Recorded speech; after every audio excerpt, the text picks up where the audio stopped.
Iya. Baik, Bapak Ibu sekalian, saya mulai. Assalamualaikum warahmatullahi wabarakatuh. Selamat malam dan salam sejahtera buat kita semua. Ya, pertama tentu terima kasih kepada Pak Bagus Takwin yang sudah mau berbagi hari ini di depan anggota komunitas Sehat Tai Chi Medication in Motions bersama juga nanti Pak Yusuf Sutanto. Terima kasih juga kami sampaikan kepada Bapak Ibu sekalian, baik anggota komunitas Tai Chi atau komunitas Sehat Tai Chi Medication in Motion maupun Bapak Ibu dari publik ya, dari masyarakat umum. Selamat datang, selamat bergabung. Hari ini kita menghadirkan Dr. Bagus Takwin.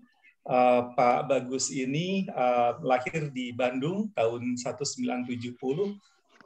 Tanggal kelahiran mungkin nggak perlu saya sampaikan, tapi memang tokoh muda yang alhamdulillah saya kira bisa kita gandeng ya untuk sama-sama berdiskusi di topik hari ini mengenai psikologi kita atau aku, kita, kami ya. Ini berkaitan juga dengan suasana pandemi yang kita hadapi hari ini. Nah, sedikit dengan Pak Bagus ini, Pak Bagus seperti yang saya kira sudah dikenal masyarakat luas sebagai psikolog. Pak Bagus juga adalah penulis, akademisi di Fakultas Psikologi UI, dan pada saat pemilu tahun 2004 barangkali ya, kalau Bapak Ibu pernah ingat, itu Pak Bagus itu masuk dalam tim bersama Bu Nini Karim dan peneliti senior lainnya, itu melakukan penelitian mengenai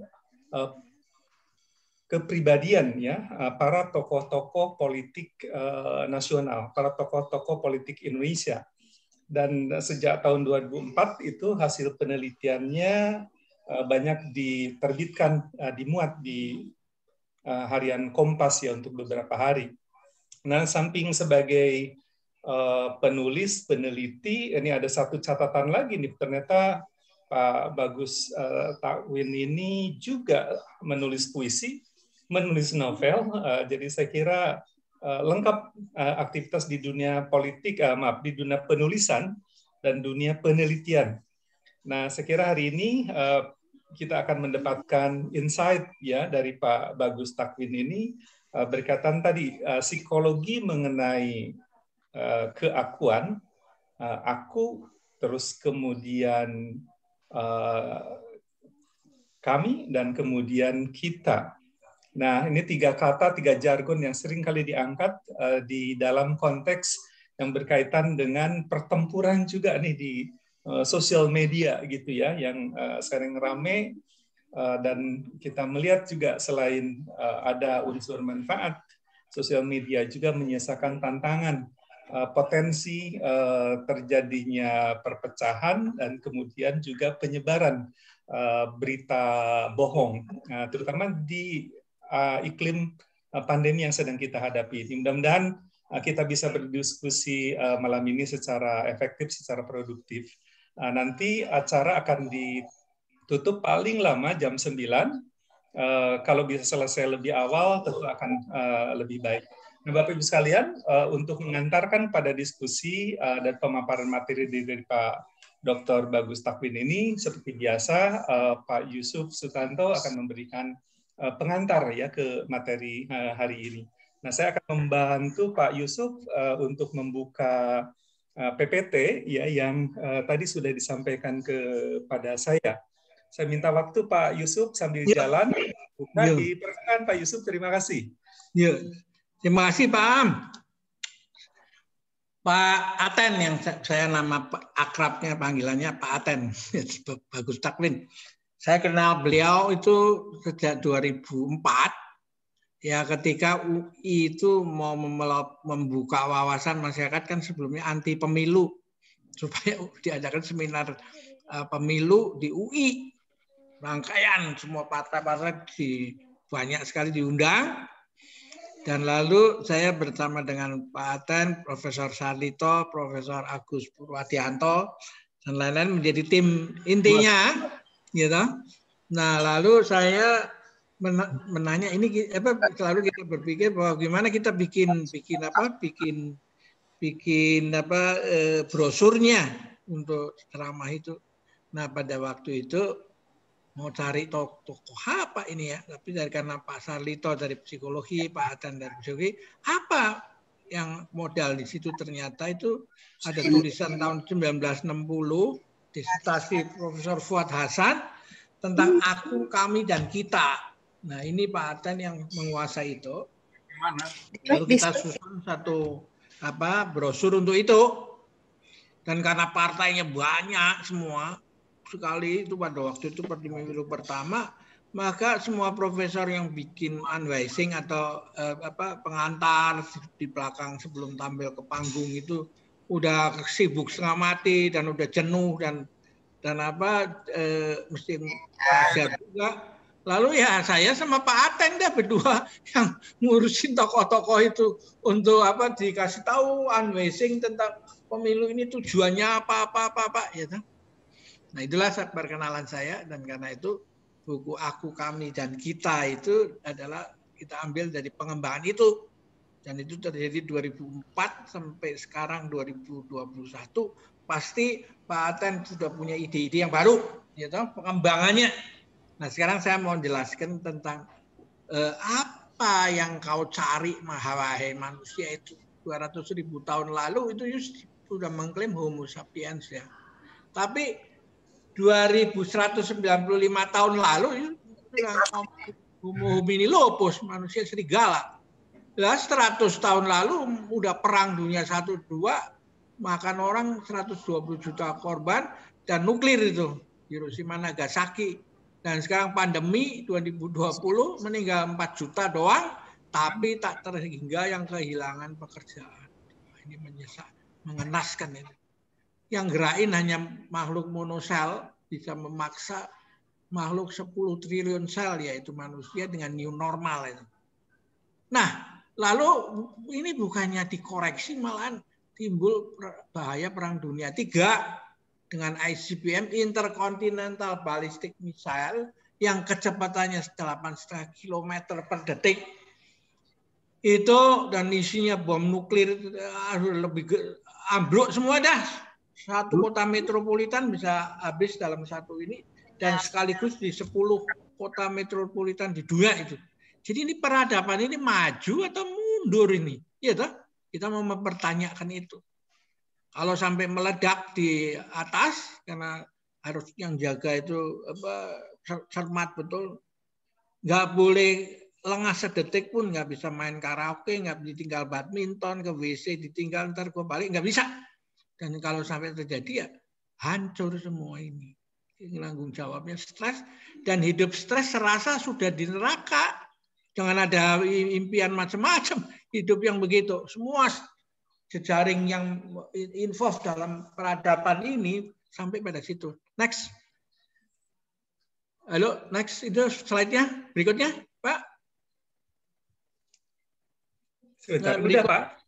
Belum sebelum ini Pak. Sebelum ini. Akhirnya harus menerima kenyataan. Nah ini habis ini.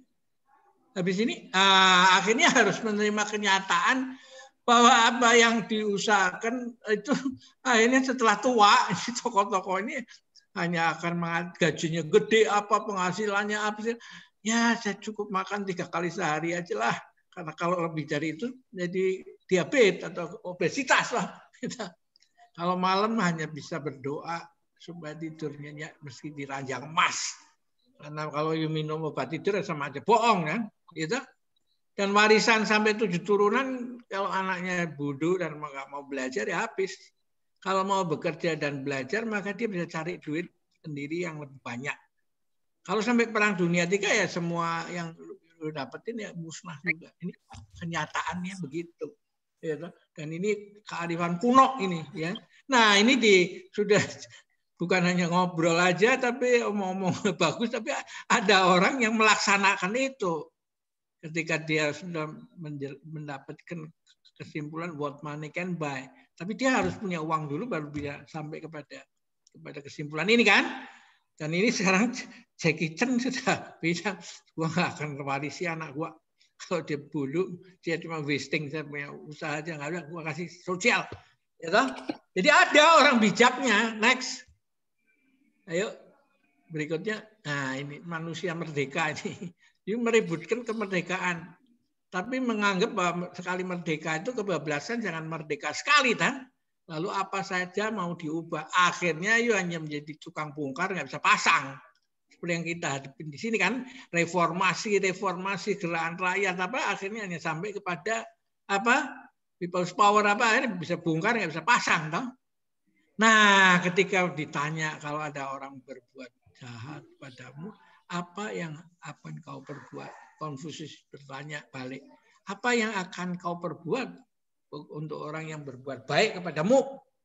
Saya akan membalas dengan kebaikan dan kalau bisa akan lebih baik lagi dari yang dia lakukan.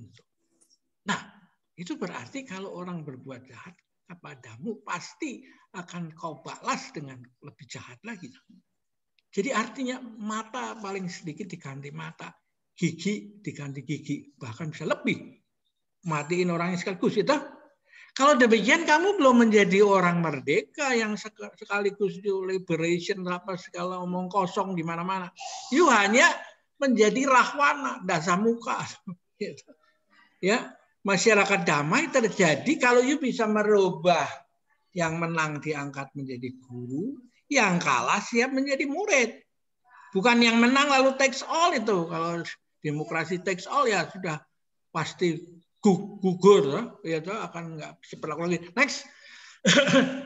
Berikutnya ini tahun 1960 tepat Fuad Hasan mempromosikan itu dan tepat dengan Bung Karno bicara di PBB tahun yang sama mempublikasikan lah Bumi itu kan cuma semprit di antara itu toh. Iya toh? Ya, dan ada sekat-sekat ini. Lo yang bikin-bikin sendiri, ya toh? Ada visa, ada apa, segala paspor, ada next. Nah ini harmoni agung itu. Penari, tarian, koreografer, panggung, dekorasi, pencahayaan, penonton. Itu semua menjadi satu kesatuan. Diversity in within diversity. Unity within diversity. Ini nggak ngerti itu orang semua itu. Oh, sebenarnya Pancasila itu sudah dipastikan 1960 itu dunia sudah mengakuin itu. Tapi kita nggak bisa gorengnya. Ya toh? Ya, next. Nah ini coba tarian melas asih, datang tanpa diundang, pergi tanpa pamit. Gitu. Ya, bisa baca sendiri, next. Saya udah kirim kan papernya. Jangan takut akan apa yang kau makan dan minum. Burung-burung di udara yang tidak menabur juga diberi makan dan minum oleh alam. Ya. Next. Cepat-cepat Pak. Nah ini saya ketemu orang-orang dari IPB yang mengatakan, Pak Yusuf, orang itu nggak tahu bahwa bumi ini sejarahnya 4,5 miliar tahun itu. Dan bakteri itu sudah ada pada jam 8 kalau disetarakan dengan jam 24 jam. Dan manusia itu baru 1 menit sebelum jam 24 itu. Gitu. Dan lalu mau kemelinti, mau main-main sekarang. Nah sekarang ini akibatnya ya begini nih. Gitu. Alam rusak. Ya, semua rusak semua. Ya, akhirnya dengan ini semua. Jadi ini apa-apaan ini. Ya, next. Jadi ilmunya kurang. Nah ini dijadikan narasi kardinal bagi orang politikus karena mengatakan survival of the fittest. Alam punya seleksi alamiah. Padahal kalau tidak ada the kindness, kata Profesor Antonius Suwanto, tidak ada enzim dan lain-lain. Ini nggak akan terjadi kehidupan begini. Next. Manusia itu menjadi 10 triliun sel. Nah, kekuatan saya punya ini karena tahun 2000 saya sudah mengajak berbagai universitas mendiskusikan konsep memahami jalan alam dari Capra. Ya, next ini Taufik, the turning point, the web of life dan the hidden connection itu ya. Next, kita cepat sedikit. Nah, the web of life ini semua lingkup gerak alam kita menemukan sistem kehidupan yang bertengger pada sistem kehidupan lain. Jaringan-jaringan bergantungan pada jaringan lain. Batas-batas sistem-sistem kehidupan bukan merupakan batas besar, melainkan hanya batas-batas identitas belaka. Semua sistem kehidupan berinteraksi satu dengan lain dan saling berbagi sumber daya melewati batas-batas. Jadi kalau you mau menjadi penguasa dunia, mau ngeruk semua itu, kagak bisa lah, udah bertentangan. Next. Ini Kapra yang modern ya, yang sudah baru tahun 19 bulan. Ini Ted Perry itu adalah mengatakan that the wisdom daripada orang Amerika asli itu, yang penduduk asli dari Amerika itu. Dia sudah mempunyai wisdom. This we know, all things are connected like the blood, which unites one family. Whatever befalls the earth befalls to the sons and the daughter of the earth. Man did not weave the web of life. He is merely strand in it. Whatever he does to the web, he does to himself. Gila nggak nih? Next. Jadi manusia itu jangan merasa bahwa akan memperbarui yang lalu. Akhirnya dia harus kembali kepada yang lalu dengan malu hati kan? Ya tak? Nah sekarang bedanya manusia dan ular itu.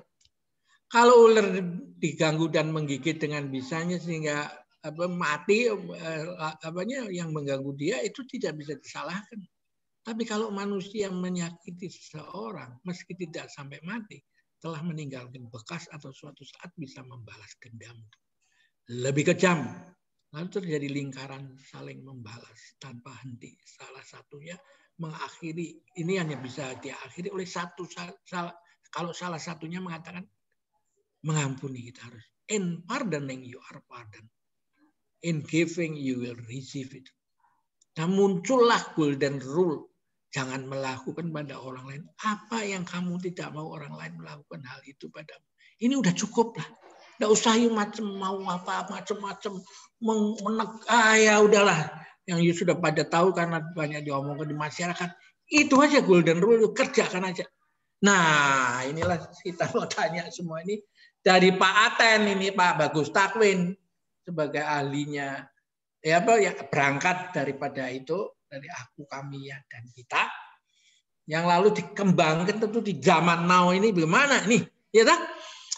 Nah, sebagai yang saya tangkap dari 2004 membuat brosur kampanye dialogis UI itu adalah satu, aku itu kalau dipluralkan, dibuat jamak kan kami. Kalau kamu kan kalian, kalau dia kan mereka. Jadi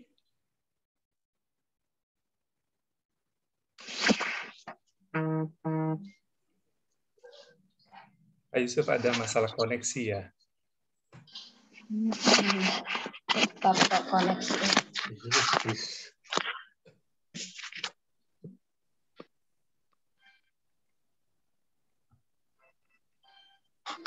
Halo Pak Yusuf. Iya. Hilang malah ya. Ini Mbak acara ini ngingetin. Bapak Ibu sekalian, saya tunggu 1 menit ini saya komunikasi dulu dengan Pak Yusuf ya. Ya, kelihatannya ada masalah silakan, jaringan Pak. di tempat Pak Yusuf.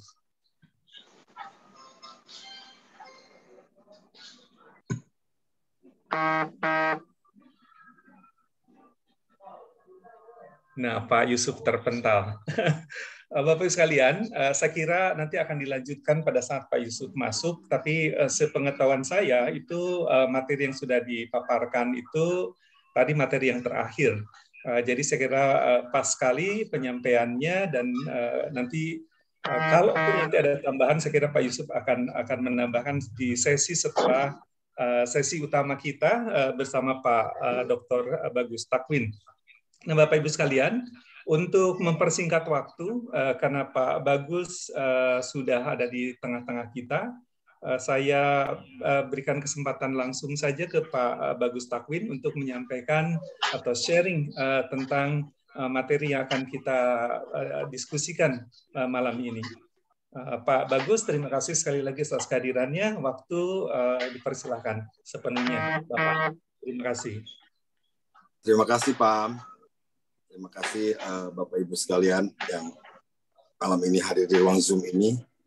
Terima kasih komunitas ini telah mengundang saya untuk berbagi sedikit pemahaman ya Mudah-mudahan bisa ada yang saya sampaikan bermanfaat. Tadi kalau lihat penjelasan Pak Yusuf yang melihat persoalan dengan sudut pandang kosmosentris atau antropokosmos perspektif, saya nggak tahu apakah yang saya sampaikan ini cukup bisa mencapai keluasan itu, karena saya fokusnya pada ya kepribadian dan bagaimana orang terhubung dengan orang lain. Ya. Kemarin diminta untuk membahas tentang pandangan kami dari Pak Fuad, lalu nanti mungkin bisa dikembangkan dalam diskusi. Saya dalam paparan yang sekarang ini sebelum diskusi mungkin lebih fokus pada pembahasan mengenai pemikiran Pak Fuad dulu, baru kemudian di diskusi kita bisa perluas itu ke kontekstualisasinya di kehidupan sekarang, ya, gitu ya, yang masalah sekarang.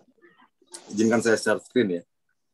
Untuk silakan, menjaga intensif, jaga internet connection saya stabil, saya matikan video. Baik, kalau baik. pakai iPad juga nanti mungkin nggak kelihatan juga itunya. Saya share screen dulu ya.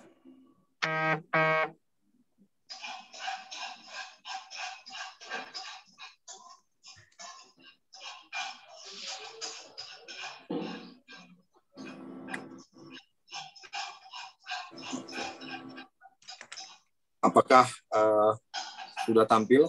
Sudah Pak, bagus, silakan. Saya kasih judul ini, memahami aku, kita, dan kami. Ya mungkin kalau dari karena dari aspek psikologis bisa juga disebut psikologi aku, kita, dan kami. Ya, saya masuk dari ini persoalan yang dulu diangkat oleh Pak Fuad, dan juga ini merupakan persoalan yang sering juga dibahas dalam psikologi, terutama psikologi kepribadian, yang mau menjelaskan bagaimana manusia bisa memiliki lintas diri, bisa berkembang sebagai pribadi, kemudian bagaimana dia terhubung dengan yang lain, dengan satu orang yang lain, dan juga kemudian jadi orang lain dalam arti luas. Ya. Itu yang diteliti oleh Pak Fuad, ya, tentang bagaimana kebersamaan dengan manusia lain mempengaruhi kepribadian manusia individual. Lebih spesifik lagi tentang bagaimana aku, kesadaran tentang identitas diri, menghubungkan dirinya dengan yang lain. Awalnya kau, lalu kemudian kau-kaunya bertambah banyak, tadi jadi kami, dan kemudian kami bergabung jadi kita, seperti yang tadi seperti sini oleh Pak Yusuf. Ya. Jadi bagaimana aku menghubungkan dirinya dengan yang lain untuk mengaktualisasi dirinya dan mengembangkan identitasnya sendiri. Juga pertanyaan berikutnya, atau persoalan yang dibahas lebih lanjut adalah bagaimana kebersamaan manusia berpengaruh terhadap identitas diri dan afirmasi diri. Bagaimana orang bisa menyatakan, saya adalah siapa, lalu saya memang berbeda dari yang lain, dan saya menerima diri saya yang begitu. Nah, untuk menjelaskan bagaimana aku terhubung dengan yang lain, Pak Fuad pakai pendekatan yang belakangan disebut oleh Pak Fuad sebagai we psychology. Mungkin kalau dalam bahasa Indonesia di psikologi kita, meskipun we dalam bahasa Inggris itu artinya bisa juga kita, bisa kami. Jadi sebenarnya bisa juga dibilang analisis terhadap kita dan kami. Di psikologi ini biasa dihadapkan dengan ego psychology, psikologi yang fokusnya pada bagaimana ego seseorang berkembang, lalu bisa juga kemudian berinteraksi dengan lingkungan. Tapi fokusnya tetap ego. Dihadapkan dengan itu, kita harus melihat suatu pandang lain, yaitu tadi we, kebersamaan. Nah, untuk bisa memahami itu, analisisnya dilakukan terhadap modus kebersamaan. Nah, yang menarik di dalam bahasa Indonesia, kita punya dua modus kebersamaan. Sebenarnya dalam penjelasan banyak yang artinya ada beberapa pemikir penjelasan mengenai kebersamaan yang kita kasih nama kita dan kita beri nama kami di Indonesia itu ada juga kita dan kami itu sebagai dua modus kebersamaan. Nah, menariknya di Indonesia dua jenis kebersamaan itu punya nama, punya kata yang berbeda, kita dan kami. Dan ini kalau kita cek ke banyak literatur, ternyata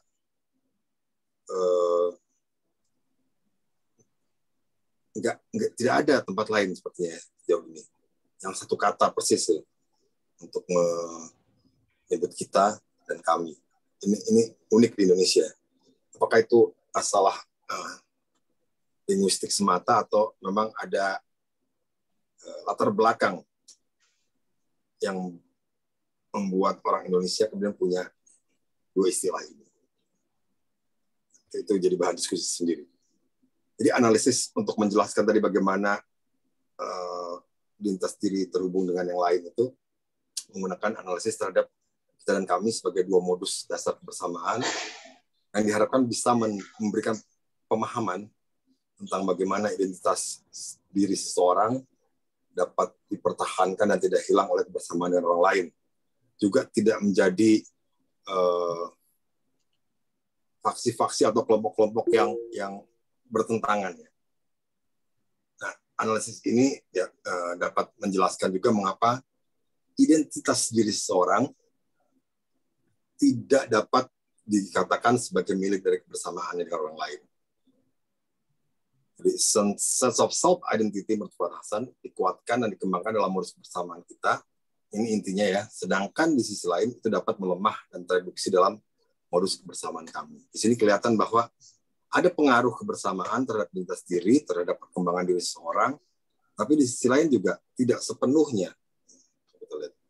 Kebersamaan itu menghasilkan, membentuk identitas diri. Orang itu, identitas dirinya tidak bisa dibilang semata sebagai produk dari kebersamaan atau produk kolektif atau produk sosial.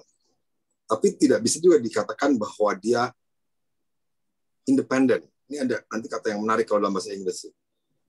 Orang tuh bisa jadi, atau seorang individu bisa jadi a part of society, sama partnya dipisah sebagai bagian dari masyarakat, tapi bisa juga a part kalau A-nya dan partnya digabung berjauhan dengan masyarakat. Menarik juga tuh. Katanya sama, a part of society, tapi juga bisa a part. Ini juga menarik nanti. Diri seseorang itu sesuatu yang akrab bagi orang itu. Saya kira kita sadar itu. Tapi juga ternyata ada banyak kasus orang tuh merasa berjauhan, terasing dari dirinya. Ini menarik. Ini gejala yang juga unik pada manusia ya. Bisa sangat dekat dengan dirinya, tapi juga bisa jauh. Bagaimana sesuatu yang disadari sebagai aku, intinya aku, inti diriku itu juga sesuatu yang jauh dari kita. Nah itu penting kita pahami juga nanti. Nah, dua modus kebersamaan, kita fokus ke sini dulu, kita dan kami. Nah, jadi dalam modus kita itu kebersamaan yang mencakup tadi aku, kau, dia, mereka, kalian. Jadi ini bukan kebersamaan kalau dalam ada sebut kami yang berhadapan dengan kalian atau dengan mereka. Tapi kebersamaan kita ini mencakup kami, mencakup mereka, kalian, aku, dia, dan kamu. Jadi dalam modus kita, keberadaan bersama orang lain dijalankan dalam atmosfer mutualitas. Dalamnya, individu yang terlibat dalam kebersamaan tetap dapat mempertahankan subjektivitasnya. Ini menarik ya. Ini membedakan nanti dari kami. Subjektivitas. Saya bagian dari kebersamaan saya, bagian dari negara saya, bagian dari tempat kerja saya, kampung halaman, keluarga. Tapi saya tetap sebagai seorang pribadi yang bisa punya subjektivitas, punya keleluasaan, punya pilihan, punya kemampuan menginisiasi, memutuskan, menentukan, lepas dari pengaruh atau kekuasaan di luar diri saya. Tapi di sisi lain saya juga tetap mempertimbangkan kebersamaan saya dengan orang lain. Nah, dalam kita tidak ada pola hubungan objektifikasi resiprokal. Atau ya tidak ada juga komunikasi intermanipulatif antar individu yang menjadi anggotanya. Dalam kita, individu tetap mempedulikan pengalaman yang memungkinkannya membentuk diri yang otentik dalam interaksi bersama orang lain, membagi pengalaman subjektifnya dengan sama anggota. Interaksi itu yang biasa juga kita pahami sebagai dialog ya, atau kalau dalam bahasa Inggris yang digunakan oleh para ahli psikologi humanistik itu encounter, pertemuan dua subjek atau beberapa subjek, itu yang kemudian bisa menghasilkan kita. Nah, berbeda dengan kita, modus kami itu hanya dapat ditegakkan dengan mengeksklusi yang lain dari kebersamaan. Yang lain itu dieksklusi dari kebersamaan, ditempatkan dalam posisi sebagai dia atau mereka, atau kalian juga kalau dalam berhadapan langsungnya. Jadi modus kami selalu dihadapkan dengan mereka sebagai pihak lain di luar kebersamaan. Secara esensial, si modus kami ini selalu mensyaratkan adanya yang lain sebagai pihak ketiga yang dihadapi, bahkan sebagai musuh bersama. Kami hanya dapat tampil sebagai kebersamaan yang diobjektifikasi oleh pihak ketiga. Kita bersama-sama, kalau ada yang lain, bukan kita lagi, jadi kami. Yang lain di luar kita, maksudnya. Kami berhadapan dengan mereka.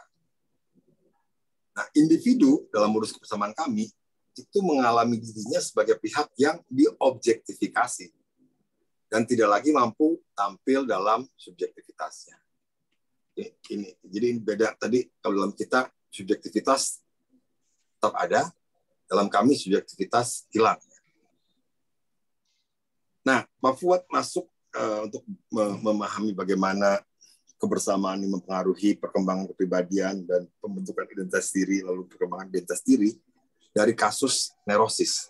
Dulu sangat populer, tahun 60-an memang. Sekarang juga saya kira masih neurosis ini tetap jadi gangguan yang masih banyak dialami oleh banyak orang di dunia. Dari katanya neurosis itu kan ada peradangan di neuron, di saraf, jadi sakit saraf atau luka saraf gitu.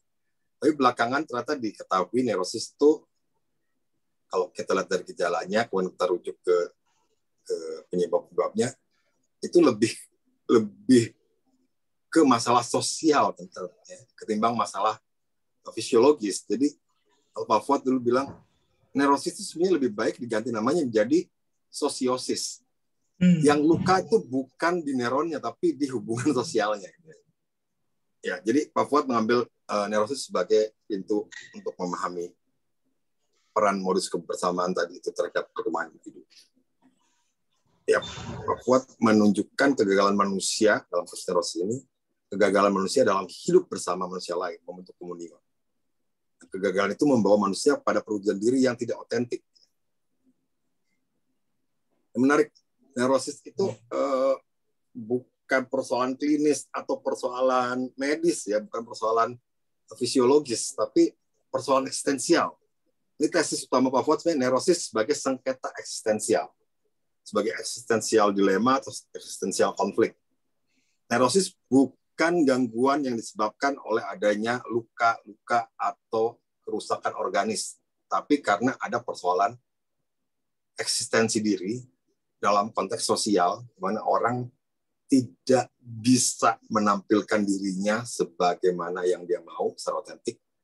Tapi di sisi lain juga dia menyadari bahwa kalau dia tampil tidak menjadi dirinya, itu juga beban, berat. Nah, definisi neurosis menarik nih kalau ambil dari Paul Tillich ya. Neurosis as a way of avoiding being by avoiding non-being. Neurosis adalah satu cara untuk menghindari, kalau pakai bahasa yang lebih gampang mungkin, satu cara untuk menghindari yang diri saya dengan cara menghindari yang bukan saya. Jadi mau jadi diri saya nggak mau, nggak bisa, nggak kuat. Menjadi orang lain juga nggak bisa. Menjadi sesuatu yang bukan saya juga nggak bisa. Nah, disitulah letak konfliknya. Jadi neurosis ini masih menunjukkan ada usaha pada orangnya untuk mencoba menyadari dirinya. Nanti kalau bablas itu biasanya bisa jadi psikosis, menjadi orang menjadi ngotot menjadi dirinya yang bukan juga dirinya, yang tidak bisa beradaptasi dengan lingkungan, semau gue, seenaknya, ya. Tidak ada kontak dengan realitas, tidak sadar pada kehidupan sosial. Itu psikosis seperti orang-orang yang biasa kita bilang gila kalau kita latih jalan atau di tempat-tempat tertentu. Atau menjadi conventionality, ya.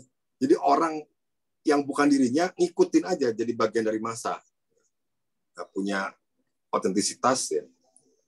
Nah, kalau udah kayak gitu, itu berarti kesadaran dirinya udah hilang atau ya terkubur lah, karena bisa balik lagi. Sementara kalau orang neurosis itu masih ada konflik, masih saya mau jadi diri saya, tapi aduh berat sekali karena lingkungan nggak mendukung, tidak sesuai. Tapi saya nggak bisa juga kalau menjadi orang lain atau menjadi bukan diri saya, nggak bisa juga. Jadi gitu. Ya. Jadi neurosis adalah manifestasi kegagalan individu untuk berhubungan dengan orang lain. Orang lain bisa menjadi penekan bagi dirinya sehingga dia tidak punya keluasan. Di waktu-waktu tertentu bisa juga dia yang menekan orang lain. Jadi dia tidak bisa memahami atau empati pada orang lain. Hubungan sosialnya jadi gagal. Hubungan dia dengan orang lain gagal. Individu neurotik tampaknya menjadi orang yang menghindari menjadi dirinya sendiri, menyangkal diri yang otentik, dan menemukan dirinya tetap dalam keadaan tidak menjadi dirinya. It's a way of avoiding being by avoiding being. Dia menderita beban, bukan menjadi dirinya, tapi sekaligus juga dia menderita beban menjadi dirinya, sehingga dia menghindari dirinya. Jadi sebenarnya bisa dikatakan bahwa neurosis itu pilihan. Jadi dia ya ngambang aja, orang yang ngambang, nggak mau milih macam-macam. Itu persoalan. Nah itu kemudian dicek sama Pak Fuad, kenapa bisa terjadi neurosis? Lebih karena, kalau singkatnya, ada kekamian yang dipaksakan, yang totaliter, yang membuat orang kemudian tidak punya keluasan. Tapi di sisi lain, ya, orang itu punya kesadaran diri yang dia bangun dari sejak kecil. Lewat interaksi dia dengan ibu, pengasuh, bapak, keluarga. Nah, itu yang kemudian dijelaskan dengan teori perkembangan kepribadian yang diajukan oleh Pak Fuad, ya. Yang menjelaskan bahwa penyesuaian diri individu dalam masyarakat itu niscaya ikut mempengaruhi pembentukan dan perkembangan kepribadian. Saya takut karena saya nggak ngelihat ini. Apakah suara saya masih ada? Saya belum terpental. Paham? Masih ya? Masih. Masih Pak Bagus, silakan. Karena saya pernah ngajar 30 menit, ternyata saya udah keluar dari ruang Zoom. Jelas Pak. Oke, saya lanjut ya. Nah itu. Silakan. Jadi eksistensi manusia mewujudkan dirinya dalam dialog yang berarti bahwa manusia harus terus-menerus terlibat dalam hubungan. Karena waktu awal lahir, kemudian diasuh oleh orang tua, dekat dengan ibu, kebanyakan dari kita, atau juga ada yang ngasuh yang lain, ya, caregiver yang lain, kalau tidak sama ibu, itu kita membina hubungan dengan orang lain. Waktu kita lahir, kita belum punya kesadaran diri. Setidaknya itu yang kita tahu, karena kita nggak pernah bisa tuh dapat informasi dari bayi, kamu siapa gitu. Bayi nggak peduli ya. Jadi bayi itu bisa dibilang itu belum ada kesadaran tentang identitas pribadinya. Nah, dalam interaksi dia dengan orang lain, dengan ngasuh, dia mulai sadar ada yang lain. Awalnya disadarinya bahwa dia dengan yang lain itu satu kesatuan. Nah, yang menarik juga secara kognitif kan bayi belum bisa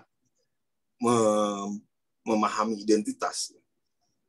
Benda-benda belum ada identitasnya, nggak bisa membedakan satu benda dengan benda lain. Tapi dia udah merasa ada ya kesadaran yang dibawa dari lahir. Itu bukan kesadaran diri, tapi kesadaran yang biasa terkait dengan pemenuhan kebutuhan dan sebagainya. Nah, interaksi dengan ibu itu kemudian memberikan kesadaran bahwa dia tadinya sama ibunya bersatu. Tapi lama-lama dia sadar juga bahwa ibunya itu sesuatu yang berbeda. Dia fokusnya ke ibu.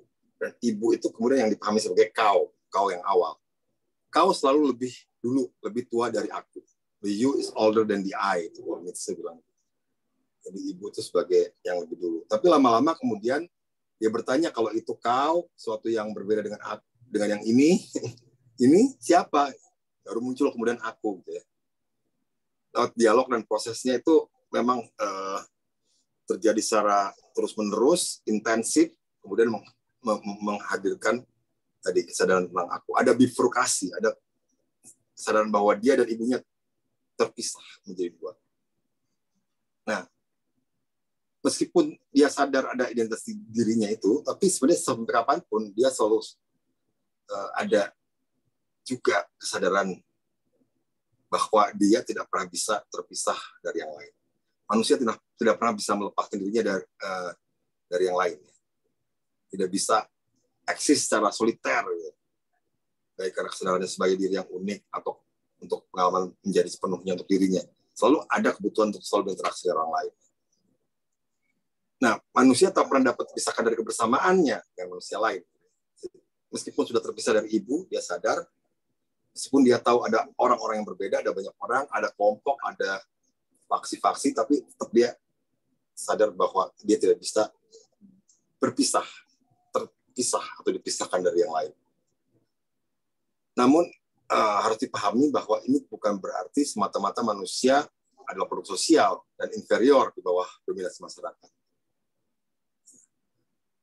Fuad Hasan juga menegaskan lebih lanjut bahwa tidak ada yang lebih khas bagi seorang manusia selain kesadarannya untuk menjadi pribadi yang unik dengan identitas dirinya. Manusia menemukan dirinya dalam posisi ambivalensi. Dia menyadari dirinya sebagai esensi uniknya. Saya yang berbeda dari yang lain. Saya dengan segala macam penghayatan saya, kesadaran saya, pengalaman saya, pikiran saya, perasaan saya, dan segala macam. Tapi pada saat yang sama, dia juga menyadari dirinya sebagai miliknya sendiri. Dia itu juga sadar, dia mengarang-arang, dan dia juga sadar bahwa dirinya itu dirumuskan dalam konteks interaksi dengan yang lain. Jadi dia itu juga sadar bahwa kediriannya, definisi dirinya itu juga sebenarnya dapat dari interaksi dengan manusia lain. Itu juga yang kemudian jadi dasar orang itu nggak bisa sepenuhnya lepas dari orang lain. Dia sadar bahwa dia menjadi seperti itu karena ada interaksi dengan orang lain. Di sisi lain juga dia punya kesadaran untuk menginisiasi sesuatu, untuk menjadi unik. Nah, itu pertentangan. Jadi manusia selalu dalam kondisi ambivalensi itu. Yang merupakan essence sekaligus possession. Ya. Inilah ambivalensi dan ambiguitas keberadaan manusia yang kemudian harus diatasi dengan pola kebersamaan. Jadi dari situ kita mesti paham bahwa manusia tidak dapat hanya dipandang sebagai esensi. Identitas diri itu bukan sesuatu yang terpisah dari yang lain. Yang seolah-olah dia punya benar-benar sepenuhnya kebebasan atau bebas sekali tadi itu, sepenuhnya bisa menentukan diri, mengabaikan yang lain, sungguh. Ya. Dia tidak bisa dipandang sebagai hanya produk dari dirinya semata. Pemahaman terhadap manusia perlu dilakukan dari eksistensi yang nyata, sebagai sesuatu yang konkret, sebagai satu essence dan position sekaligus. Manusia perlu dipahami dari keberadaannya yang ditandai oleh pergeseran antara subjektivitas dan objektivitas. Dalam pengalaman kita sadar bahwa kadang-kadang kita diobjektifikasi sama orang lain atau mengobjektifikasi orang lain, tapi kemudian kita mengatasi objektifikasi itu, kemudian jadi subjek, menyadari orang lain sebagai subjek, tapi dalam situasi lain terus ada lagi yang mendorong kita jadi objek dari yang lain. Sebaliknya juga ada saat-saat kita mengobjekkan yang lain. Itu terus terjadi dalam perkembangannya. Nah, itu jadi penting. Disitulah masuk kemudian kita memahami konsep kita kami itu. Kalau kita lihat bahwa perkembangan dari manusia itu ada di antara pergeseran dari subjek atau objek setelah terus kita harus paham kebersamaan dengan orang lain itu jadi kunci ya. Yang mana yang bisa membuat kita menjadi subjek setara dengan yang lain, kemudian kita saling mengembangkan, yang mana yang bisa bikin kita jadi objek dan mengobjekkan yang lain, dan kemudian jadi seragam, terbatas. Itu masuklah konsep kita kami menjadi penjelas bagi ambivalensi dan ambiguitas manusia. Kita itu, kalau kembali lagi kita di penjelasan saya, kita merupakan modus kebersamaan yang pertama kali disadari oleh manusia di masa bayi. Ketika lahir, bayi menghayati kebersatuannya dengan ibu, menghayati kebersamaannya dengan orang lain, tanpa disertai kesadaran tentang adanya pihak ketiga. Perasaan bersatu dengan ibu yang diasumsikan juga sebagai perasaan bersatu dengan dunia, merupakan akar dari rasa kekitaan. Perasaan kebersamaan tanpa disertai oleh yang lain. Tidak ada aku, kau, kalian, kami, dan mereka. Yang ada hanyalah kita. Lalu pada saat seorang anak terpaksa harus menerima keterpisahan dengan dunia, disapih, dijauhkan dari ibu, yang menyadari keberadaan engkau yang berbeda dengan aku dan juga kami, yang berbeda dengan mereka. Secara realistis, mau tak mau, sang anak harus menjalani dirinya sebagai sebuah identitas yang berbeda dengan benda-benda yang ada di sekelilingnya. Namun, akar kekitaan tak berhenti tumbuh. Kerinduan akan kebersamaan terus menjalar dan mendorongnya berhubungan dengan dunia, keluar dari keluarga, keluar dari diri, mencoba bersatu dengan orang-orang lain di wilayah bersama. Nah, itu kemudian jadinya kemudian menjelaskan bagaimana orang berhubungan dengan orang lain di wilayah yang lebih luas, bagaimana kebersamaan di wilayah yang lebih luas itu terjadi dengan terang tadi penjelasan mengenai bagaimana orang itu kemudian menemukan identitas dirinya, menyadari bahwa dirinya terpisah dari yang lain, tapi sekaligus juga bisa terpisah dari yang lain. Jadi di wilayah yang lebih luas juga kita bisa lihat kebersamaan dengan manusia lain menjadi ajang identifikasi dan pengembangan diri. Saya mengidentifikasi diri saya dengan orang lain, dengan pihak lain, dengan kelompok, dengan profesi saya, dengan tokoh-tokoh yang hebat di psikologi, kemudian berusaha untuk mengejar seperti tokoh-tokoh itu. Tapi di sisi lain saya juga sadar bahwa saya tidak seperti itu. Saya mendukung kandidat tertentu, mengidealkannya, menganggap dia bagus, kemudian saya melakukan segala sesuatunya seolah-olah hidup saya hanya untuk memperjuangkan tokoh yang saya pilih itu. Dan kemudian melihat yang lain, yang memilih kandidat yang lain sebagai suatu kesalahan. Hal yang buruk yang perlu dilawan. Disitulah kemudian terjadi polarisasi atau terjadi faksi-faksi kelompok yang saling bertentangan. Disitulah kekamian muncul. Jadi kita sadar kembali bahwa itu sebenarnya bagian dari kita. Bisa jadi kita kemudian saling berbaikan lagi. Tapi dalam suatu saat muncul lagi situasi yang membuat kita jadi objek dari yang lain, kita mengobjekkan yang lain, kekamian menonjol lagi. Kekamian dan kekitaan itu dalam proses kehidupan, dalam kehidupan juga di Indonesia, itu ganti-gantian. Kadang-kadang kita yang menonjol, kadang-kadang kami yang menonjol. Nah itu terkait dengan pengembangan diri juga. Jadi pengembangan diri individu akan bergantung pada modus kebersamaan apa yang masuk. Dalam kebersamaan kualitas, kebersamaan kita, kualitas mutualitas lebih dipentingkan daripada kepecahan antar konstituen, baik antar individu maupun kelompok. Dalam kita mutualitas terkandung mutualitas terkandung dalam modus kita, sedangkan keterpecahan dikandung oleh modus kami. Jadi meski anggota dalam kami bersatu dengan dasar solidaritas tertentu, dasar dari kebersamaan mereka adalah keterpisahan dari yang lain, dari dia atau mereka. Sedangkan kebersamaan dengan modus kita didasari oleh kehendak membina hubungan intersubjektif, bekerja sama, mengembangkan diri dan dunia. Dalam modus kita, kebebasan individu tak dapat dipisahkan dari kebersamaan. Kebebasan merupakan struktur dari modus kita. Dengan kebebasan itu, setiap individu dapat mengaktualisasi dirinya, memperbesar kesempatan aktualisasi diri dengan kerjasama yang saling menguntungkan dan mengembangkan. Lagi-lagi dalam modus kita, individu dimungkinkan untuk menampilkan dirinya secara otentik. Sebaliknya, dalam modus kami, yang didasari oleh keterikatan, keharusan untuk menjadi sama dengan yang lain, maka subjektivitas tereduksi, objektifikasi yang terjadi. Yang demikian, individu dalam modus kami tidak dapat mengaktualisasi dirinya atau menampilkan dirinya secara otentik. Nah, tapi dalam kenyataan memang kita tidak pernah bisa juga menghindari situasi tertentu bersama dengan manusia lain dalam modus kami.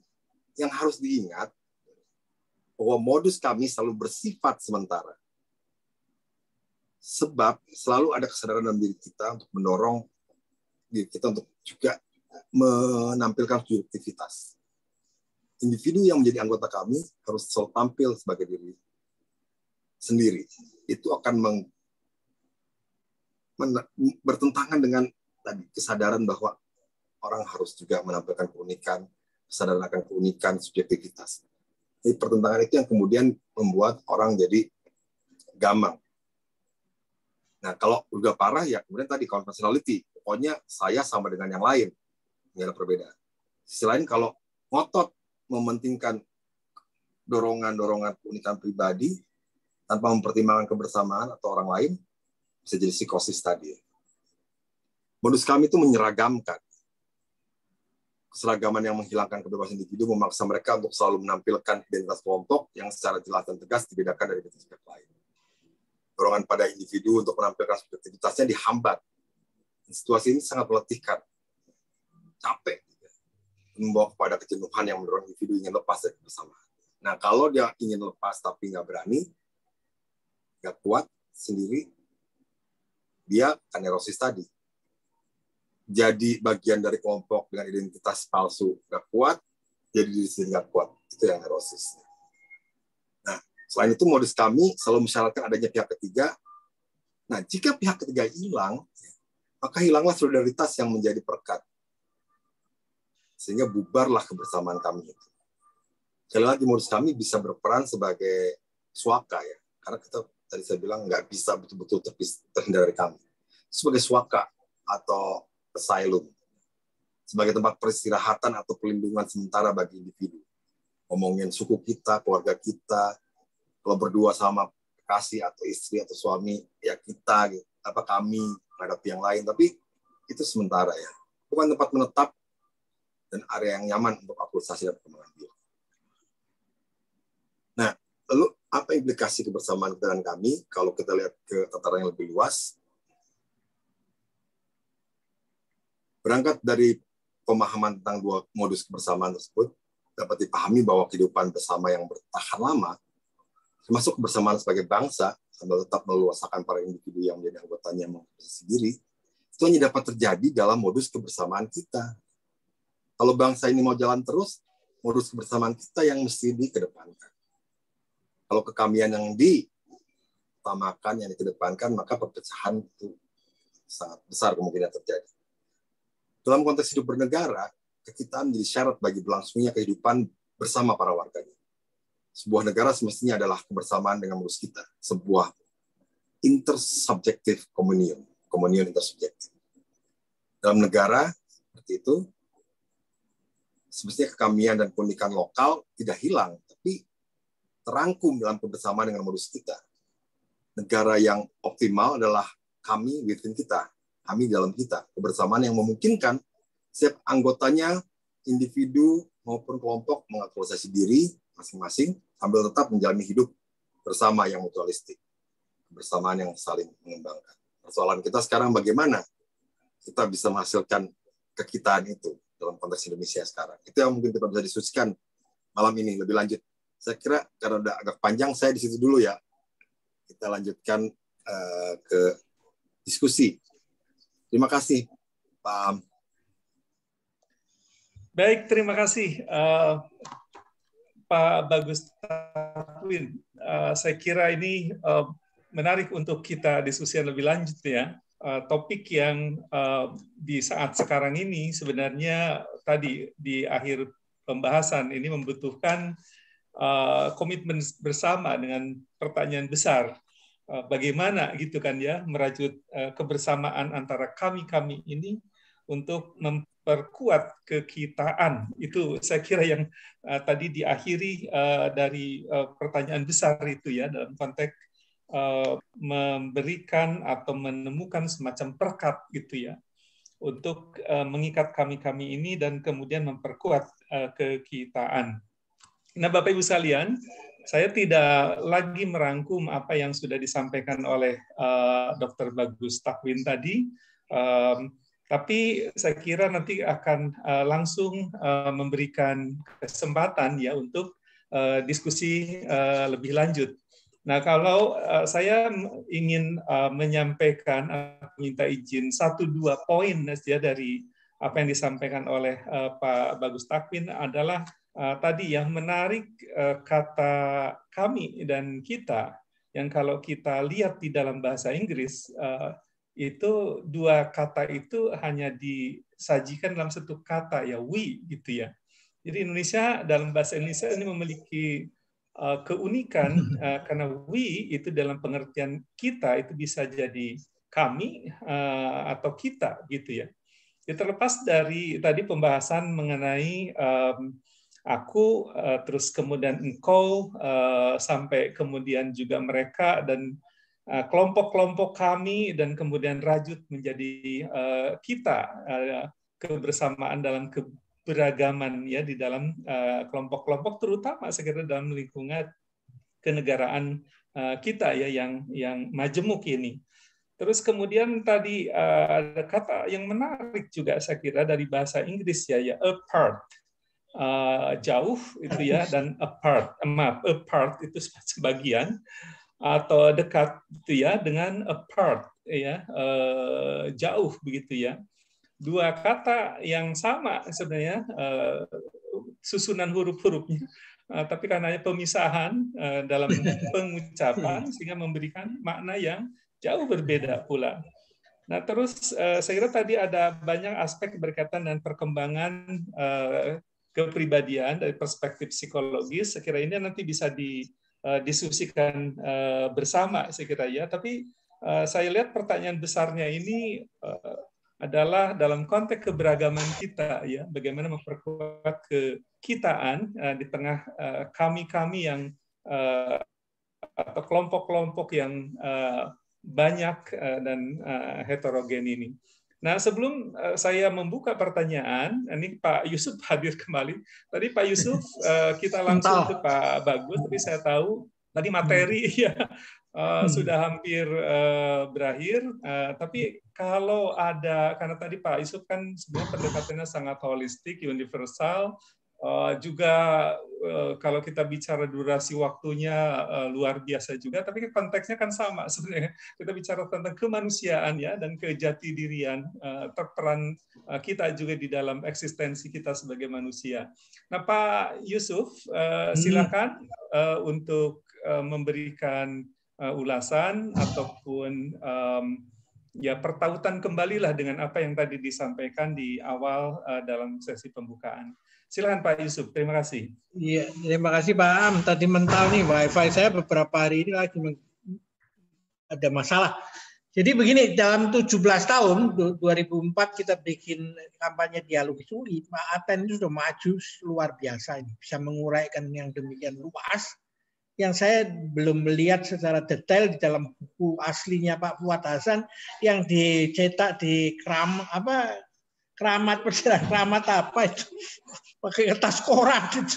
Ya, ini memang saya harus akui Pak Aten ini semua maju dalam 17 tahun gitu.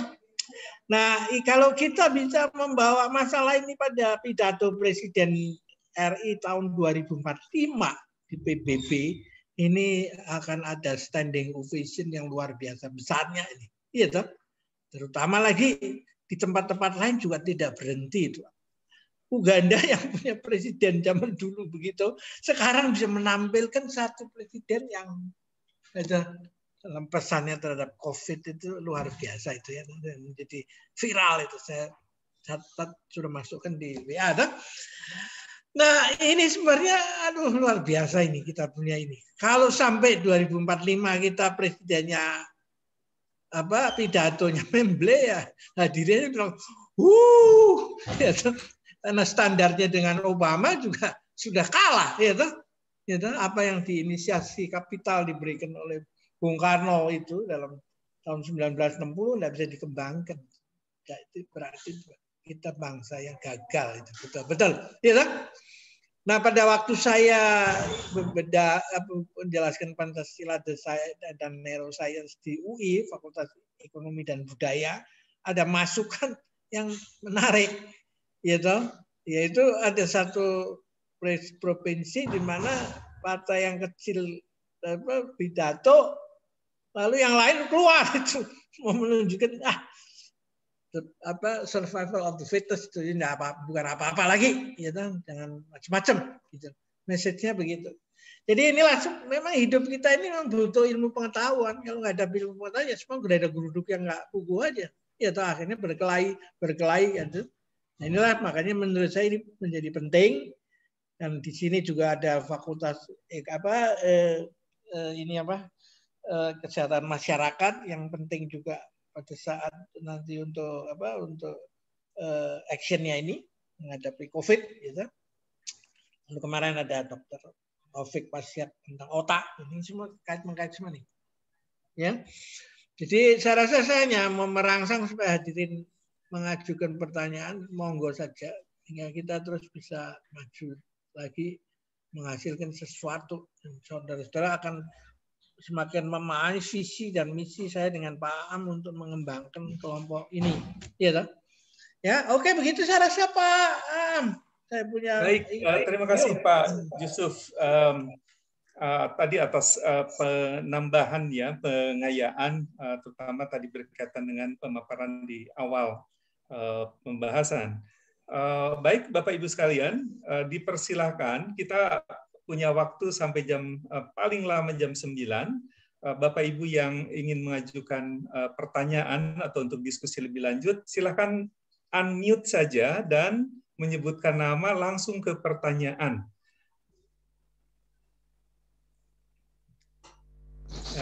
Silakan. Pak Wawan, oke, silakan Pak Wawan. Ya, baik, terima kasih Pak Am dan kawan-kawan semua. Perkenalkan, saya Wawan Lustiawan dari Ikopin Bandung, Pak. Saya tertarik dengan penjelasan dari Pak Dr. Bagus tadi. Walaupun background saya bukan psikologi, jadi saya sangat tertarik dengan penjelasan Bapak tentang konsep saya, kami, dan kita itu. Kemudian tadi Pak Bagus menjelaskan bahwa antara konsep saya, kita, dan kami sesuatu yang dinamik, dan saya setuju dengan itu. Namun saya mohon penjelasan lebih lanjut dari Pak Bagus tentang yang menjelaskan bahwa konsep kita itu lebih stabil, apa istilahnya, apa tadi, lebih tetap atau apa tadi. Dalam pandangan saya melihat bahwa konsep kita sendiri antara kita dan kami itu memang bisa berubah tergantung konteksnya.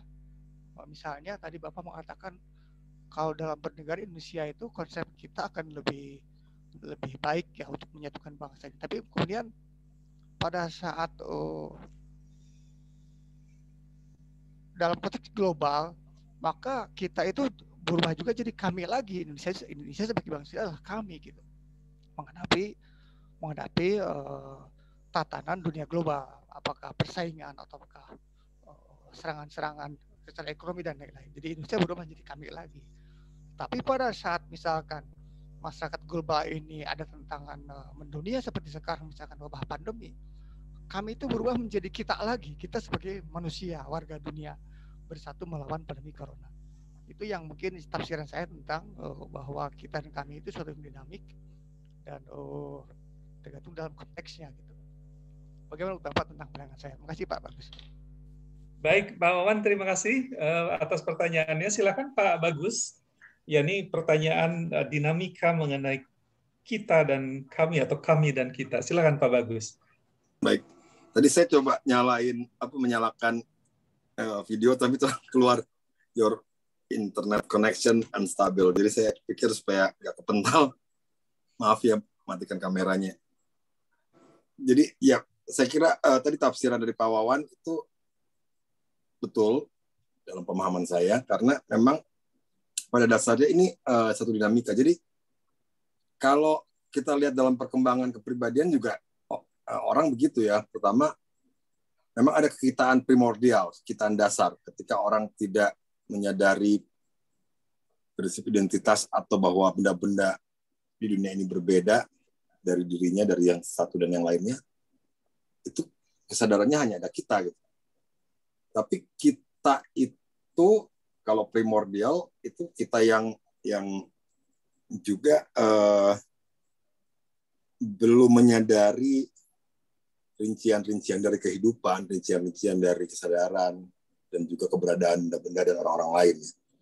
Nah, dalam proses mengembangkan diri, orang kemudian setelah mulai punya kemampuan menyadari identitas diri dan yang lain, itu juga memang kemudian akhirnya akan masuk ke dalam proses yang berkelanjutan, yang di dalamnya terjadi pergantian, peralihan dari kita ke kami ke kita ke kami ke kita ya. Bahkan ada juga yang kemudian jadi lebih ekstrim lagi, saya dan yang lain, saya dan dunia, gitu. Me against the world, kayak gitu, seolah saya terasing, terpisah dari yang lain, bisa gitu. Nah, tapi kalau dalam proses kalau kita lihat proses perkembangan yang sehat dalam pengertian psikologis ya, yang mengembangkan diri dan juga mengembangkan kebersamaan, frame besarnya, perspektif besarnya mesti kita pahami bahwa itu proses untuk mengembangkan kekitaan secara terus-menerus. Bukan proses mempertahankan kamian atau memperbesar kubu-kubu gitu ya. Jadi ini dialektis juga. Jadi selalu ada proses dialektika di situ. Ketika saya tadinya menyadari bahwa saya hidup dalam kekitaan dan itu baik, lalu terus muncul dalam proses itu ada hal lain yang bertentangan dengan kita, entah karena yang lain itu memang memposisikan berlawanan dengan kita, atau tanpa sadar entah faktor apa yang mempengaruhi kita menganggap itu suatu ancaman, suatu yang bisa membuat kita celaka gitu ya misalnya. Nah, tapi dalam proses itu, kemudian proses selanjutnya kita menyadari bahwa meskipun ada pertentangan, perbedaan, meskipun misalnya kehadiran orang lain atau kelompok lain itu mengandung potensi konflik, potensi mengobjektifikasi, potensi untuk membuat kita jadi lemah, bahkan hilang dan punah gitu. Tapi selain juga ada potensi kebersamaan yang lebih luas, ada potensi kerjasama, ada potensi cinta, ada potensi berkembang bersama. Nah, sejarah kehidupan kita dan menarik juga di biologi juga gitu. Sebenarnya dalam pemikiran Darwin juga dijelaskan ya bahwa ketika kita menyadari kebersamaan dengan orang lain itu lebih sebagai potensi untuk berkembang, bahwa mereka lebih potensial sebagai mitra, itu perkembangan kita lebih mengarah pada kualitas yang lebih baik. Kualitas hidup yang lebih baik bisa kita capai dengan kebersamaan itu. Di sisi lain, kalau kita menganggap yang lain itu tetap musuh, tetap sesuatu yang berbeda dan bertentangan dengan kita, itu malah mengurangi kualitas hidup dan bahkan mempunahkan. Nah, ini menarik juga studi-studi belakangan ini yang menunjukkan bahwa ketika kehadiran orang lain dari kelompok lain itu dipersepsi sebagai lawan, itu punya pengaruh pada kita menurunkan kinerja, performance kita. Sebaliknya ketika ada kelompok lain kemudian dipersepsi sebagai mitra, itu justru meningkatkan kinerja kita. Jadi ada studi psikologis ya, misalnya waktu itu ada mahasiswa dari kelompok kerja, dicobain di beberapa tempat, di framing, maksudnya dibikin sedemikian rupa dalam eksperimen itu si partisipan sebagai bagian dari satu kelompok dibikin situasinya tuh akan berhadapan dengan kelompok lain dari sekolah lain atau dari kantor lain atau dari negara lain gitu. Lalu manipulasi sedemikian rupa supaya dia sadar bahwa ada dua kelompok. Yang satu kelompok bilang itu lawan kita, itu saingan kita. Yang satu lagi dibikin itu adalah sekutu, teman atau orang yang bisa bekerja sama dan membantu kita. Nah, efeknya secara psikologis itu beda. Kalau yang mempersepsikan pihak lain sebagai lawan itu tekanannya lebih gede, stresnya lebih besar, dan kemudian itu mengganggu performance atau kinerja untuk bisa menang. Dibikin jadi saingan gitu ya. Itu jadi lebih jelek kualitas kerjanya ketimbang kelompok yang dibikin sedemikian rupa untuk mempersepsi kelompok lain sebagai mitra. Ini menarik. Nah, memang problem kita itu kalau menurut pendekatan psikologi evolusioner atau pendekatan neuroscience,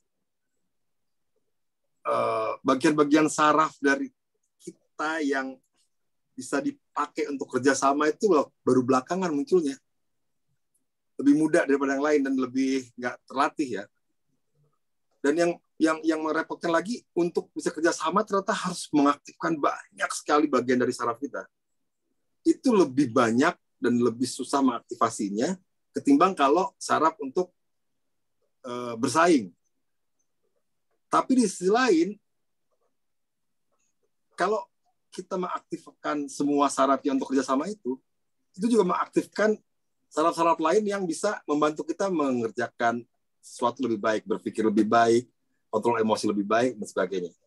Kalau kita bersaing, memang kayaknya lebih mudah, tapi juga melemahkan itu fungsi-fungsi yang lain, sehingga lebih susah untuk menampilkan kinerja yang baik. Itu jadi menarik.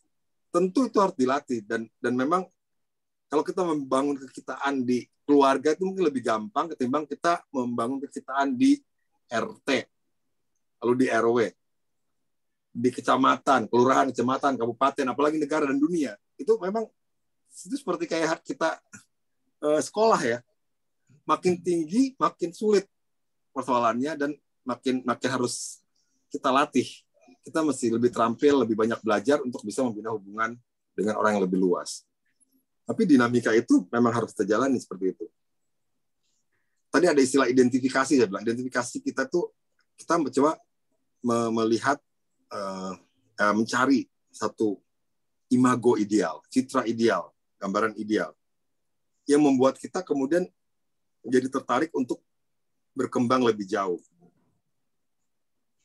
Kalau kita misalnya cuma mencitrakan kelompok kita di dalam sebuah negara, misalnya suku, sebagai imago ideal, ada kecenderungan bahwa kita akan terperangkap dalam kesukuan itu, dan kemudian kita akan melihat yang di luar suku kita itu lebih buruk, lebih jelek, bahkan mungkin musuh dan harus dihilangkan.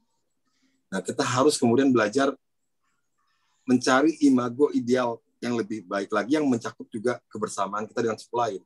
Jadilah misalnya negara, ini seperti di Sumpah Pemuda dulu, Yong Java, Yong Ambon, Yong Sumatera menyatakan menjadi kita bangsa Indonesia. Nah, kalau udah jadi bangsa Indonesia, nanti kita ketemu lagi dengan negara lain. Itu juga kita akan, kalau kita cuma pakai imago ideal bangsa kita, terperangkap lagi di situ. Kita perlu lagi bayangkan imago ideal yang lebih luas lagi. Terus sampai kapan? Sampai tak terhingga mungkin. Jadi saya kira Pak Wawan tadi betul untuk menafsirkan dinamika itu. Mungkin itu dulu sementara jawaban saya. Tanggapan saya. Baik, Pak Bagus, terima kasih. Kita akan lihat kembali ini pertanyaan berikutnya, atau bahkan tambahan atau komentar dari Bapak Ibu yang lain ya. Tadi saya kira pertanyaan Pak Wawan menambahkan kembali apa-apa yang sudah disampaikan dan ditambahkan ya oleh Pak Bagus Takwin. Silakan Bapak Ibu yang lain.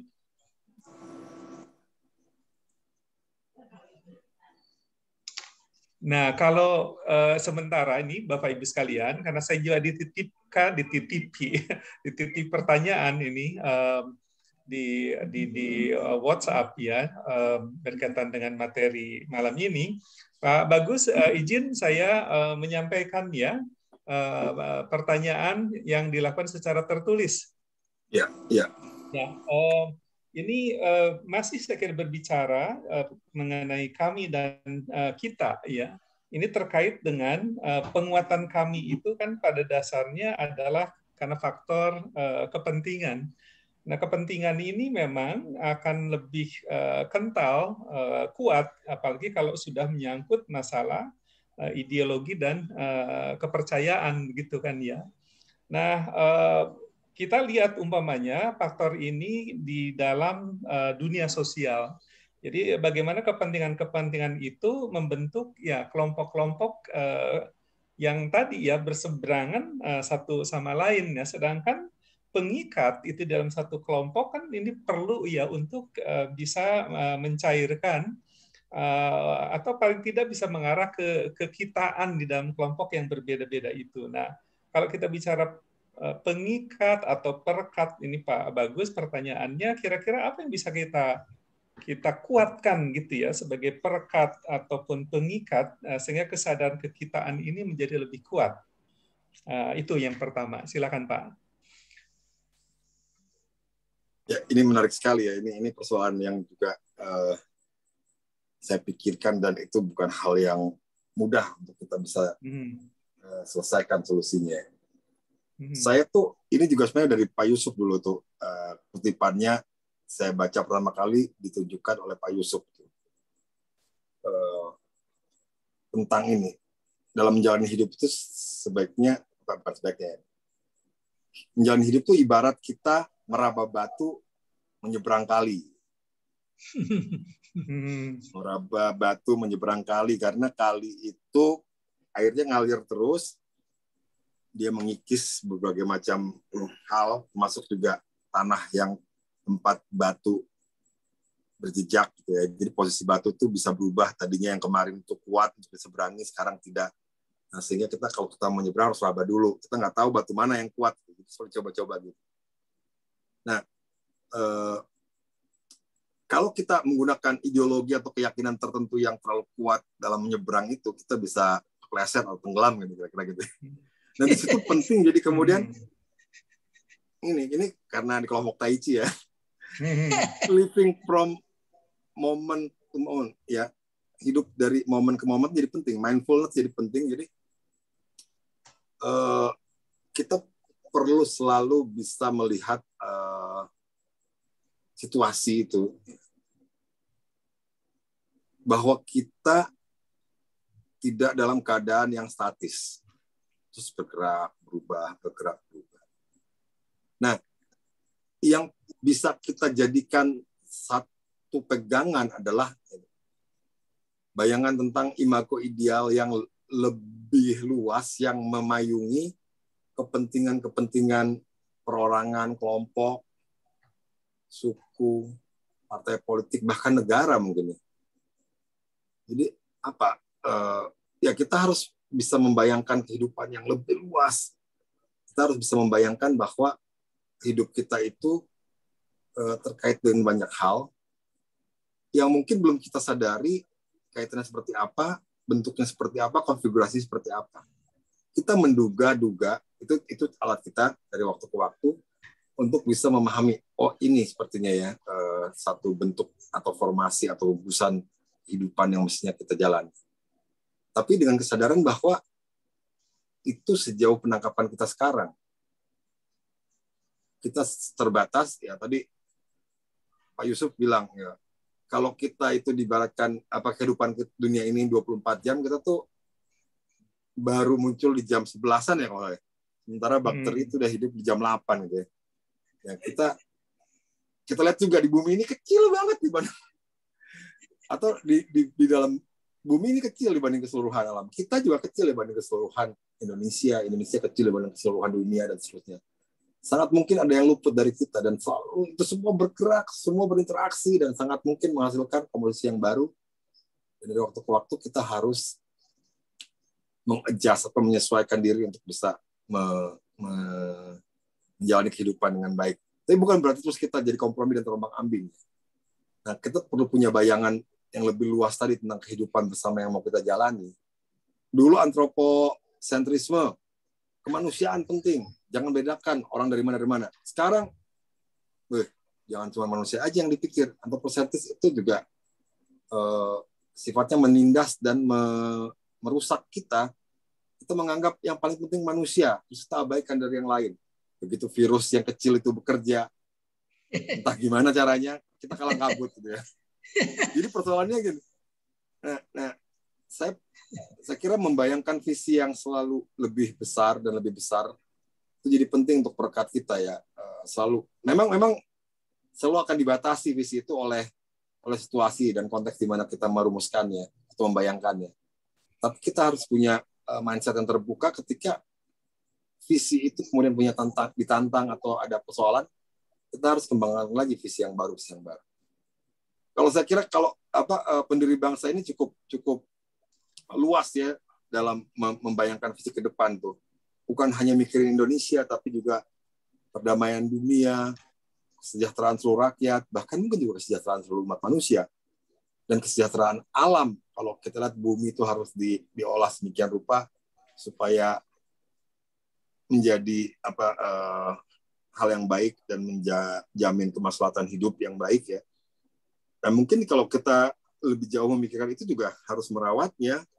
Sumber daya alam, kondisi alam itu bukan cuma untuk kepentingan kita, bukan cuma kita menikmati, dan itu bukan cuma kepentingan kita, tapi kepentingan yang lebih luas yang kemudian juga berbalik lagi ke kita, kepentingan kita gitu ya.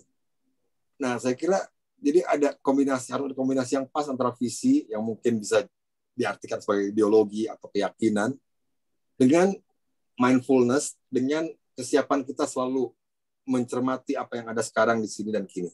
Kita mau nyebrang kali, itu adalah satu pegangan kita. Kita mau nyebrang kali bersama-sama, itu satu perekat kita. Tapi dalam menyebrang, kita mesti waspada pada posisi batu. Kita meraba bersama, kita saling mengingatkan untuk bisa sampai ke seberang sana. Mungkin saya baru bisa kasih metafor gitu, karena itu juga susah saya pikirkan. Jadi gimana ya gitu.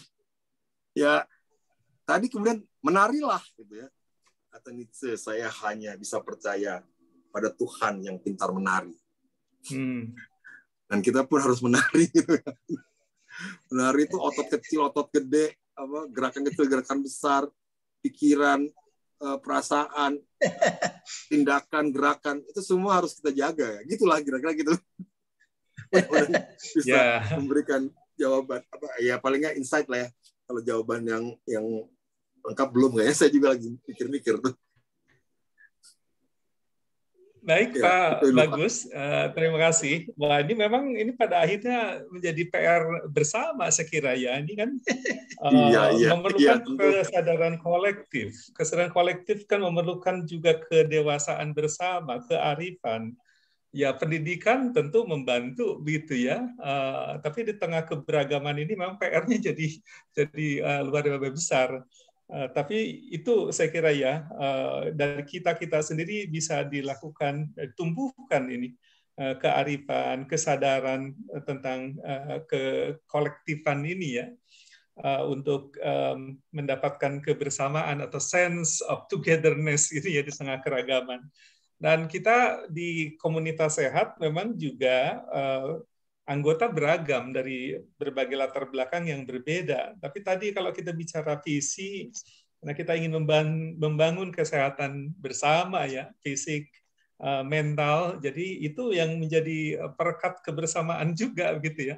Dan juga secara tidak tertulis sebenarnya kita punya dasar kebersamaan atas kebangsaan gitu ya.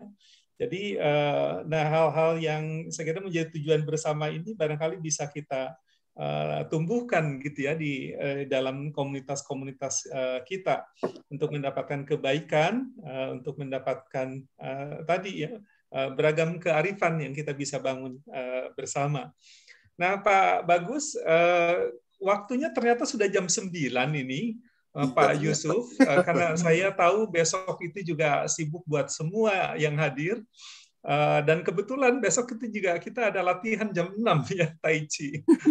Jadi ini dengan tidak mengurangi rasa hormat kepada Bapak Ibu yang lain yang ingin barangkali mengajukan pertanyaan, tapi nanti bisa di-share itu pertanyaan di WhatsApp atau di WhatsApp group gitu ya. Dan tentu saja saya kira sesi dengan Pak Bagus Takwin ini tidak selesai di hari ini. Mudah-mudahan nanti di kesempatan yang lain ya kita bisa melakukan sharing lanjutan gitu ya. Saya kira waktu 1 jam itu tidaklah cukup buat kita untuk ini meramu topik yang cukup luas ini begitu ya. Tapi saya senang sekali ini sebagai host bahwa topik ini diangkat ya untuk belum menjadi final gitu ya, tapi barangkali menimbulkan kreativitas kita sendiri juga ya untuk bagaimana PR bersama ini kita bisa kontribusi ya mulai dari kita gitu ya sebagai pribadi. Nah, sekali lagi terima kasih Pak Bagus atas insight dan sharingnya di tengah kesibukan Bapak yang luar biasa. Pak Yusuf juga terima kasih, Bapak Ibu sekalian terima kasih. Saya tutup dan akhiri dengan ucapan wabillahi taufiq wal hidayah. Wassalamualaikum warahmatullahi wabarakatuh. Selamat malam dan salam sehat Bapak Ibu sekalian. Waalaikumsalam. Terima kasih Pak Bagus. Terima kasih Pak Bagus. Terima kasih Pak Yusuf, Pak Am. Terima kasih Pak Yusuf Sutanto. Terima kasih Pak Aam. Selamat malam. Assalamualaikum. Terima kasih Pak Bagus. Sama-sama, Yusuf, terima Pak kasih. Am. Terima kasih. Terima kasih Pak Aam, Pak Yusuf Sutanto. Pak Bagus. Terima kasih. Terima kasih semuanya. Selamat malam. Ya, saya izin lead Bapak Ibu sekalian. Terima kasih. Yuk.